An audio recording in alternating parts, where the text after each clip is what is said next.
একজন বৃদ্ধ লোকের ডিমগুলো ঈগল নষ্ট করল। লোকটি কান্নায় ভেঙে পড়ল।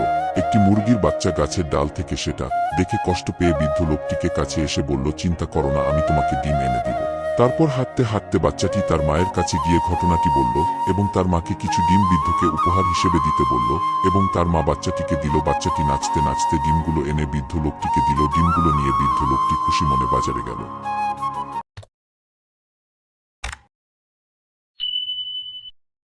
একজন বৃদ্ধ লোকের ডিমগুলো ঈগল নষ্ট করল। লোকটি কান্নায় ভেঙে পড়ল। একটি মুরগির বাচ্চা গাছের ডাল থেকে সেটা দেখে কষ্ট পেয়ে বৃদ্ধ লোকটিকে কাছে এসে বলল, চিন্তা করো না, আমি তোমাকে ডিম এনে দিব। তারপর হাঁটতে হাঁটতে বাচ্চাটি তার মায়ের কাছে গিয়ে ঘটনাটি বলল এবং তার মাকে কিছু ডিম বৃদ্ধকে উপহার হিসেবে দিতে বলল এবং তার মা বাচ্চাটিকে দিল। বাচ্চাটি নাচতে নাচতে ডিমগুলো এনে বৃদ্ধ লোকটিকে দিল। ডিমগুলো নিয়ে বৃদ্ধ লোকটি খুশি মনে বাজারে গেল।